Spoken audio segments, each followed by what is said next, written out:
Some of you may still think of Kathleen Wynne as Ontario's relatively new premier, but the record will show she's already passed 6 other Ontario premiers for time spent in that office. Her 3 years and 12 days as the province's first minister have been exceedingly eventful, so we thought we'd check in with the 25th premier of Ontario to see how her plans to change the province are going. And with that, we welcome you back to TVO. Thank you very much, Nice Steve. to see you Pleasure here. to be here. You know this program. We don't cover the waterfront here. So we're only going to talk about 3 things. We're going to talk about the pension plan, we're going to talk about the 2 JTs in your life, and we're going to talk about the economy. Okay. And that's it. Okay. Good to go? Yeah, good to go. Okay, excellent. The pension plan. Why in an economy that everybody says is not firing on all cylinders, is it wise to ask companies to take more out of their bottom line to fund this pension plan and more out of employees' salaries to fund this pension plan? So let's just step back and look at the problem that we're trying to solve, Steve. And there's pretty broad agreement across the country that this is a problem, that people are not able to save enough, particularly people in their 20s and 30s and 40s. They're not able to put enough aside. And coupled with the reality that 70% of people in Ontario don't have a workplace pension plan, we have a problem. We have a problem that's going to hit us in 20, 30, and 40 years. And so you will know that we advocated very strongly on the national stage for an enhancement to the Canada pension plan. That wasn't going to happen under the previous government. You got a new guy now. Well, yeah, but let me just come to that, because we what we knew was that there wasn't a consensus across the country, even when Stephen Harper was the Prime Minister. But he obviously wasn't interested in generating any kind of consensus. So we're in the process of designing the Ontario Retirement Pension Plan. Now, you're right. There's a new guy in town in Ottawa, but still, the fact is, across the country, there isn't a consensus on what a Canada Pension Plan enhancement would look like. We, in the interim, have defined the problem in terms of adequacy and who the population is that we need to serve. And as I say, it's the people who don't have a workplace pension plan and who need a certain amount of security in their retirement. So right now, the Canada Pension pays out about $6,500 or so on average, but goes up to a little over $12,000. That's the maximum payout.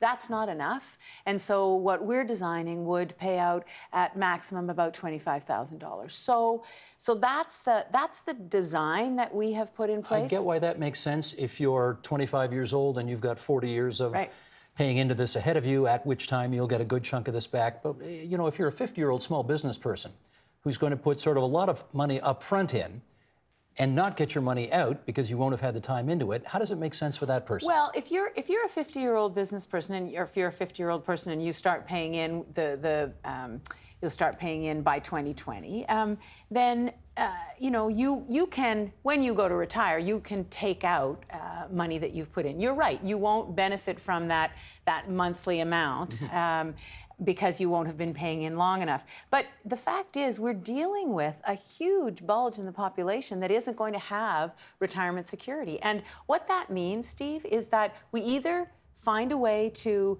make those savings happen now, or we pay later. Society has to pay later, because that will be a cohort of seniors who won't have enough to live on. If, and again, of course, I've been reading all the press releases from all the business groups, and if you look at your bottom line and you say you are having a tough enough time making it now, why would you hire anybody on a full-time contract, knowing that you have to pay into a pension plan for them, rather than just hiring them on contract in a more precarious situation? So you know, there's a lot of turmoil right now in terms of what's going to happen or what's not going to happen. What we know is in the 90s, when there was an enhancement, when there were changes to the Canada Pension Plan, employment actually went up.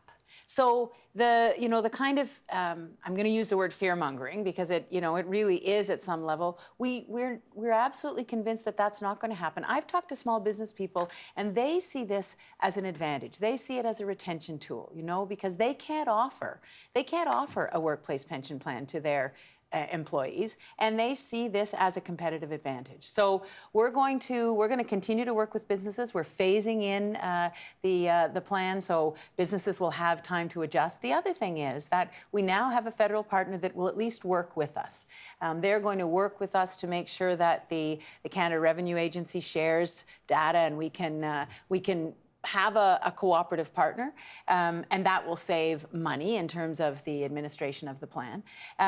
But in the meantime, there will continue to be a discussion nationally, because this isn't a problem that has been solved in other provinces, and we'll continue to work with our provincial and territorial partners and with the federal government to see if what we're doing can help to inform what's happening across the country. I understand this will be phased in, and speaking to business groups, I wonder whether this is a recognition on your part that you guys kind of got it wrong off the top, because business needs more time to adjust to what you've asked them to do.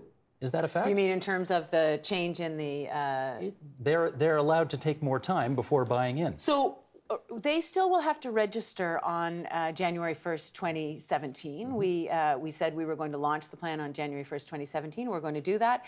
The first contributions will start on January 1st, 2018. And that, that is in response in part to businesses saying we need more time to get ready for this. But the 2020 date, by 2020, that hasn't changed. By 2020, everyone in the province will either be in a workplace pension plan or they'll be part of the ORPP. Not necessarily. Except for, you're right. If you lose the next election, the opposition may decide they don't want to do this, in which case it's not going to happen. Yeah, well, we'll see on both fronts. Mm-hmm. I'm not planning on losing the next election. I'm sure you're not. But the fact is that we are moving to implement the ORPP. This is something that people really want and need, Steve. And I'm listening to people in the province whose children and grandchildren don't have that retirement security. People are worried about what the future is going to hold for them. And so we're implementing a plan that people really do see the necessity of. Fair enough, but every time you're finance minister, and I went to one of his news conferences last Friday, every time he has a press conference, he says, our top priority is creating jobs and growing the economy. Yeah. How does creating a new pension plan with the obligations attached to that grow the economy or create new jobs? Because it creates more stability. And as I said in the 90s, when changes were made to the Canada Pension Plan, employment went up. It creates stability. It creates a competitive advantage for businesses. It helps them to retain employees. And, that kind of stability is very, very important. Business says over and over, we just want to know what the rules are. Tell us what the rules are, and we'll follow them. And so, the same things were said about the minimum wage. You're going to raise the minimum wage. There's going to be mass layoffs. It's not going to work. That hasn't happened. In fact, jobs have been created since we raised the minimum wage. So I really believe that this is a policy that is necessary if we're going to have the kind of decent retirement, if people are going to have the kind of decent retirement that they deserve after working for a lifetime. If it was, though, as you say, something that would help attract people to work for companies and therefore secure them on the scene longer, why is business fighting this so strenuously? Well, it's a change. It's a change, and they're going to need to make a contribution. And I understand that there's some fear attached to that. But all the evidence demonstrates that it's not going to cause a huge downturn. It's not going to cause unemployment. It's not going to destabilize. And the other thing is, we've listened to businesses that have defined contribution plans, and we're concerned that they had a great defined contribution plan and we were going to come in and we were going to destabilize. We listened to them. And so we've included in the plans that would be exempted from the ORPP many plans that are defined contribution as well as defined benefit plans. So I think that business has seen that we've been very cautious and prudent about this. And, I think in the end they will see when we phase it in, as they begin, and the sky doesn't fall, that it was the right thing to do. This pension plan is going to be a defined benefit pension plan, the ORPP? It's going to be a targeted benefit, yeah. So there will be a benefit that will accrue. So here's a little irony. Bill Morneau, who's of course the federal Liberal finance minister, had a pension consultancy. That's his family business, which made him a very rich man. He gives DC pensions to his people, not DB pensions. And he served on our advisory council. He worked with us. And, one of the reasons that we've listened so closely to businesses that have defined contribution plans that are adequate, because there's, there are defined contribution plans and there are defined contribution plans. They're not all created equal.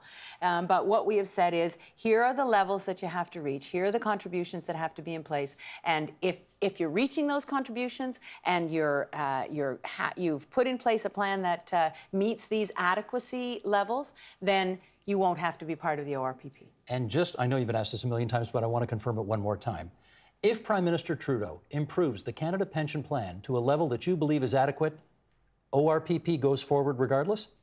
If the Prime Minister and the Finance Minister can find a way to bring provinces on side and they can come up with a consensus on an enhancement to the Canada Pension Plan that would solve the problems that we've identified, then we'd be happy to work with them and to roll into that. But I don't see that happening in the near future. I think that What's your deadline on that? What's the near future? Well, when I say I don't see it happening in the near future, I don't see it happening in the next 2 or 3 years, and that's when we're bringing in the Ontario Retirement Pension Plan. But remember, Steve, we're designing the ORPP in such a way that it will be very consistent with the Canada Pension Plan. Okay. Let's talk about the two JTs in your life. Okay. The one in Ottawa, first of all. It has been, I think, 30 years since I have seen any Premier of Ontario barnstorm as hard for his or her federal leader as you did for Justin Trudeau. I think you've got to go back to Bill Davis working so hard for Brian Mulroney to get him elected. You did a ton of events for Justin Trudeau. Mm-hmm. He won. So now we need to know this. How will Ontario do better because it's Kathleen Wynne and Justin Trudeau instead of Kathleen Wynne and Stephen Harper? Well, first of all, I didn't in any direct transactional way campaign for Justin Trudeau so that there would be a straight line benefit to Ontario. I mean, I campaigned hard for Justin Trudeau because I really believed that he was bringing forward a plan that was going to be good for the country and that he had a national vision. I mean, I know you heard me say many times during the federal campaign that there was no national vision coming from Ottawa. Stephen Harper didn't treat the country as a whole and deal with provincial and territorial leaders as part of Team Canada. You know, that was not his sensibility. It wasn't how he operated. Natural vision.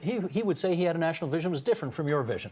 Fair enough. He had a different role for provinces and federal governments. Fair enough, but my perspective on that national vision was that it was a divisive one, that it pitted people against one another. Anyway, I didn't buy into it. I didn't accept it as being good for the country. And so I campaigned hard for Justin Trudeau because I saw that he did have that vision, and I believed that he was capable of pulling the country together. And I think we're seeing that happening. I know you don't want to think of it as a transactional thing, and I know that you two have a personal respect and chemistry that certainly was better than the relationship you had with his predecessor.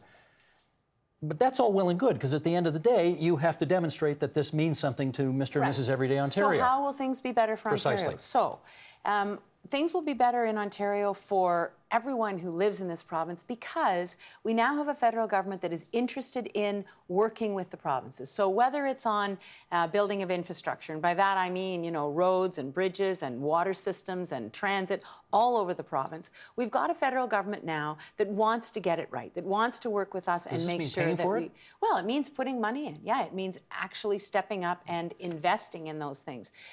We just talked about the Ontario Retirement Pension Plan. We've got a federal government now that wants to work with us on that.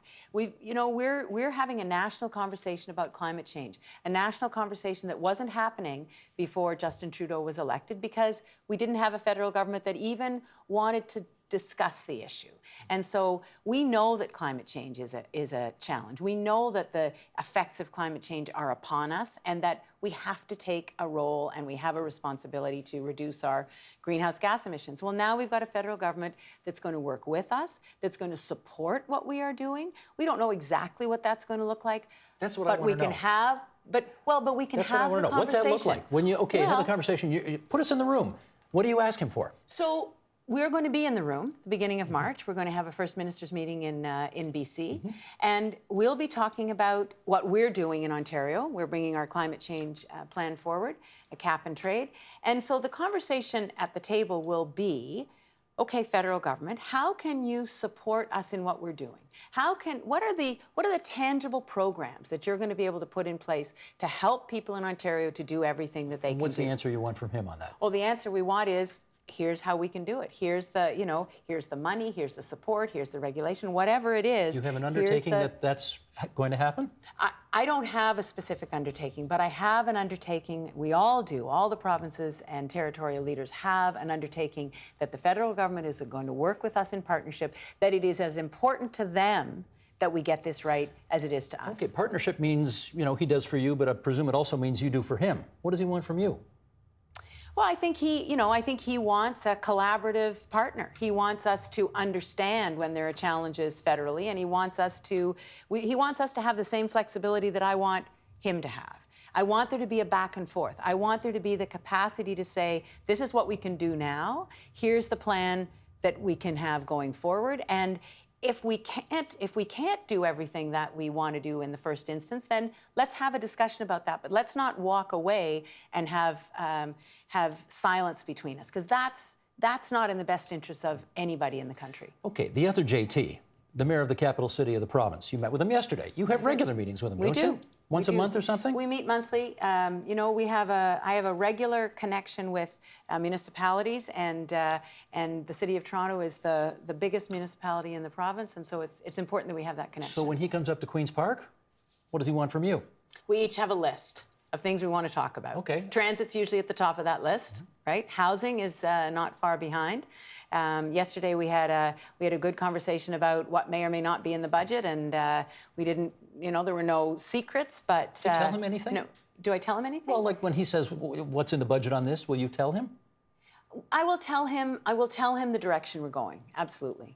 In the same way that yesterday I had a conversation with rural municipal leaders at Roma, because I think that's what a respectful partner does, in the same way that I would expect that from Justin Trudeau. Okay. Let's talk now about the economy. We've done part one, part two, let's do part three. Charles Sousa, at his press conference last week, confirmed this will be the last budget that he brings in with a deficit. That next year's budget, 2017-2018 fiscal year, will be balanced. And I just want to confirm that. Yes. This will be the last deficit budget under your watch in Ontario. Yes? Barring anything catastrophic, Steve, we are on track to eliminate the deficit, and we've been on that track for a number of years, and we've overperformed on our deficit reduction. And so, yes, we're on track to eliminate the deficit. More importantly, this is a budget that continues to make those investments that I was talking about, that are putting us on a solid footing. Look, we're in a context right now nationally that is pretty fragile. The national economy is not in great shape. Alberta is obviously struggling, and the federal government is needing to work with them, and we totally get that. Ontario has been making investments and has been in that kind of fragility for some years. We were hit very, very hard in 2008, 2009, and so we've had to have a plan. And since I've been in office, we've had a plan that looks at how we can strengthen people's talent and skills. We make those investments. How do we invest in the kind of infrastructure that's going to allow communities to draw business in and create jobs? How do we work with businesses like the auto sector, like the aerospace industry, to allow them to expand? And how do we make sure that we've got retirement security? Those are the 4 pillars of our plan. Well, that plan was designed to deal with a fragile economy. We now have a national fragile economy. And what's happened is Ontario, because we've been a bit ahead of the curve, we're actually in a slightly better position. If you listen to the Conference Board of Canada or BMO or RBC, Ontario's set to lead in growth in the country. But that's not enough. I mean, there's more that we have to do. It's not like we're growing at 8%, right? No. It's just we're outperforming. 2.3 maybe. Yeah, we're outperforming other parts of the country. Well, let me ask, because conventional wisdom, I think, was sort of set on its ear in the last federal election, in as much as the party that was pledging to run deficits, not balance the books, won. So I obviously wonder whether or not that gives you pause to reconsider the absolute nature of your commitment to balancing the books next year. Well, what we're doing is we're making investments that we know are necessary, and we're able to eliminate the deficit at the same time. I mean, we have found ways. We've brought in new revenue. There's no doubt about that. We've made some tough decisions. The decision on Hydro One was not an easy decision, but it supports our investment in infrastructure and retains enough control and regulation of that company that we think we'll have a better company, and we'll be able to invest in infrastructure. So our plan was designed for exactly this circumstance. And we're in a different situation than the federal government, because we have an economy that has been able to rise to the occasion. Okay, but nowhere in that answer did I hear you say, we might reevaluate running a deficit next year if the public looks like it's okay with it. Because that's what Mr. Trudeau essentially did. Well, yeah, but that's not our plan. Our plan at this point is we're on track to eliminate the deficit. We're able to make the investments that we know are necessary, and we're supporting education, healthcare. You know, contrary to what the opposition are saying, we continue to increase education and healthcare budgets. You'll see in the budget that those are the high and strong priorities of our government. And in doing that, we're creating more jobs. We're bringing business. We're the jurisdiction 2 years in a row that's had the most foreign direct investment in North America. So something's happening right. You'll forgive my curiosity on this because I am interested in how first ministers make their decisions on various things, Right. and I think pretty reliably advised that even recently, you and your cabinet sat down and looked at this issue one more time. Do we still want to stick with the balanced budget promise for next year, given what happened in the last federal election? And from what I was told, you doubled down. You basically said, yes, we're not going to waver on this. Why not? Because I think it's very important. You know, we've been grappling with the deficit for a number of years.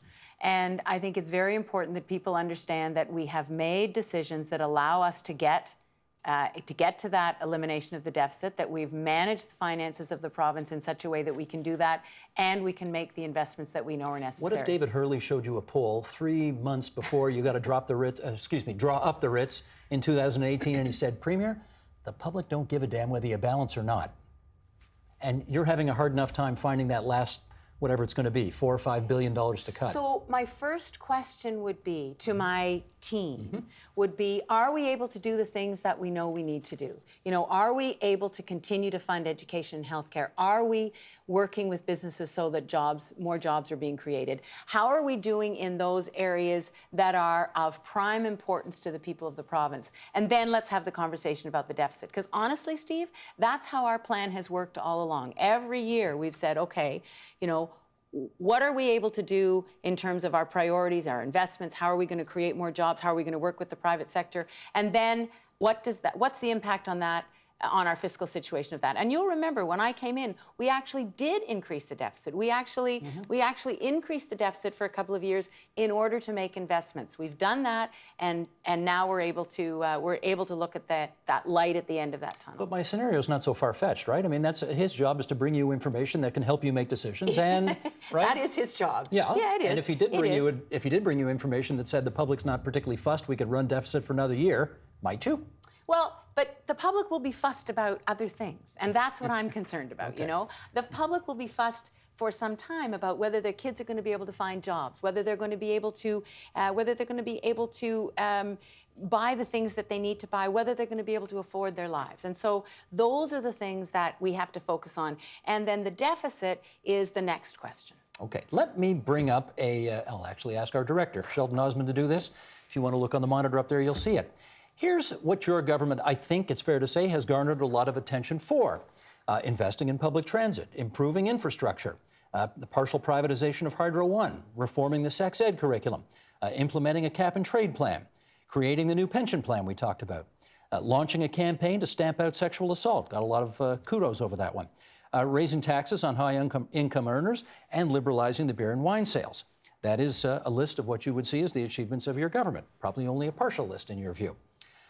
I don't hear people saying what your finance minister's mantra was the other day. I don't hear people saying, when I think of Kathleen Wynne, I think of job creation and economic growth as her top priorities.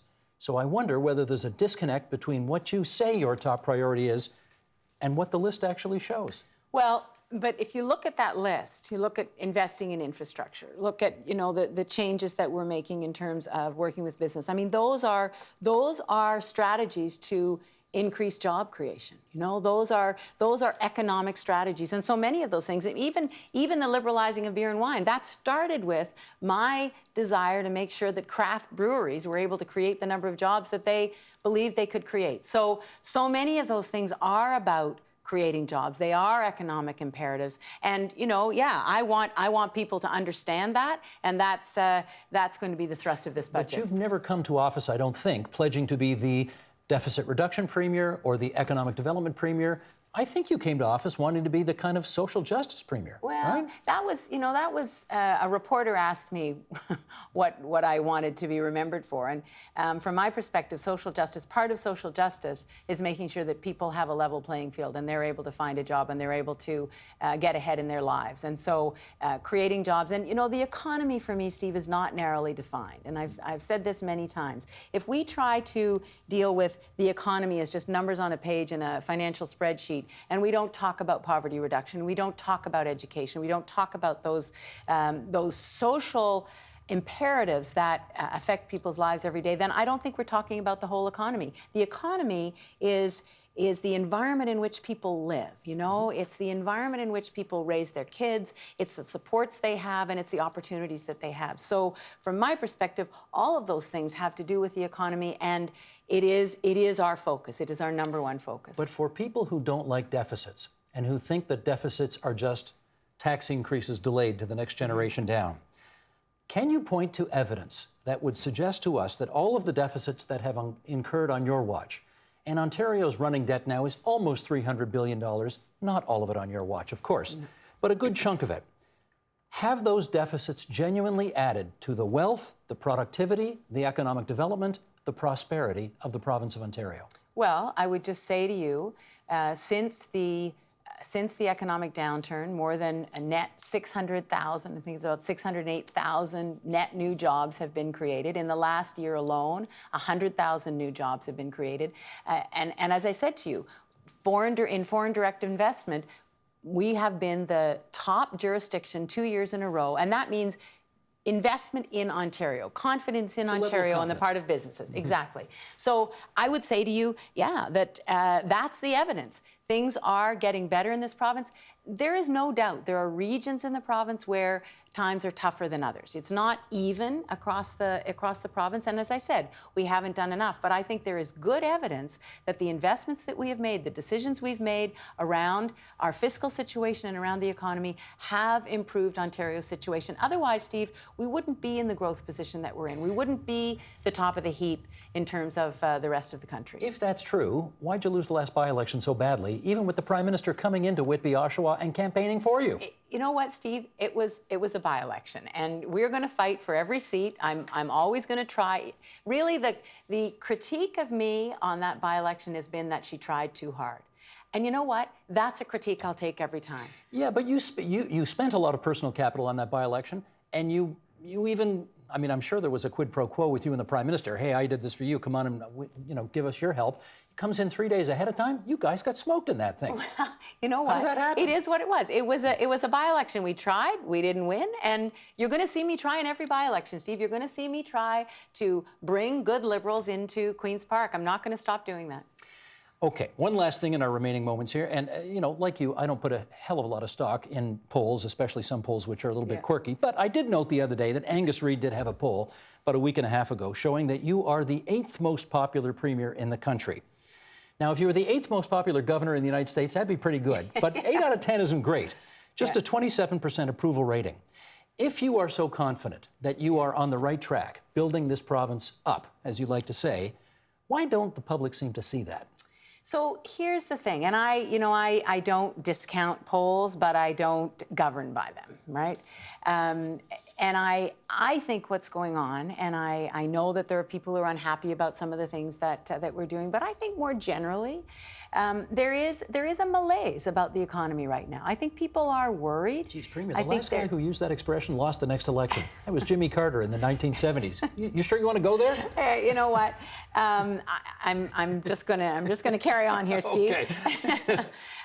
Despite that linguistic caution. Historical irrelevancy. Okay. Yeah. So, I think that people are concerned about the national economy. I think that seeps into their perspective on what's going on in Ontario. And all I can do as a leader, is work with my team to make the decisions that I believe are in the best interest of the people of the province. And I listen to people all the time. I mean, I travel around this province. I hear people constantly, and people talk to me. People tell me what they're concerned about. They'll buttonhole me anywhere and tell me what their concerns are, and I listen very closely. And I I have to weigh all of that and have to make the decisions that I think are going to benefit the province. That's what I'm doing. History and you will judge me. I don't judge. I just ask questions. I don't judge. But if I look at what's happening now, if I look at the fact that jobs are being created, that we do have industries that are doing better than they were, we are improving our export capacity. Those are markers that I think are important, and I have to pay attention to those. Premier, as always, we're grateful when you have time for us here at TVO. Thanks for coming in tonight. Thank you. It's a pleasure. Kathleen Wynne, 25th Premier, Province of Ontario. Help TVO create a better world through the power of learning. Visit supporttvo.org and make a tax-deductible donation today.